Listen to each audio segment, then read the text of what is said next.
I'd be remiss if I didn't ask you about the reporting that Hasbro is looking at headquarters in Seaport. What's the conversation been like with Chris Cox and circulating between like you and Mayor Smiley and Governor McKee trying to keep them here in Rhode Island? So we go back to around pre-Thanksgiving time. The governor brought us all together.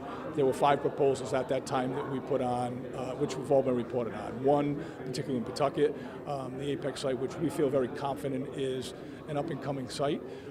We have a lot of tools that other municipalities don't have with a TIF, so we think there's an advantage. But through the process, they've been asking for specifics on certain parcels. From what I understand, there are 2 in Rhode Island. Pawtucket is one of them. We've been working very closely with the teams, providing them the information.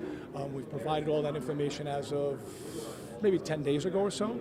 Again, reading in the press today, it was our understanding that there would be some sort of a meeting with the board this week.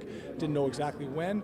And then, we've heard all the stories that, Seaport, we've heard different ones. I can tell you that Pawtucket, talking with Chris and talking with the governor, is on the table. We've put a proposal. And from what we understand is that they're going to make a decision with all the proposals at the table, and they will be dealing with that with the board.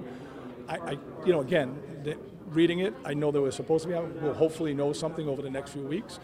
Really concerning, one of the things that we've heard from them is, financially, the impacts of a Trump tariff assessment could impact their business. I don't want to say could change their direction, but would impact some of the decision making that they had prior to a Trump administration. So I think there are many factors that they're looking at, and respectfully, we want to respect them. I think they belong here in Pawtucket. I think if no less than in Rhode Island, that's their home. I think they understand that, but they're going to make the decision at the end. So we're hoping that we'll have some definitive answer, but for now, I can tell you that we've all put our proposals in, submitted them with details. There's been a lot of conversation digging down into those details. We're just waiting on their feedback back.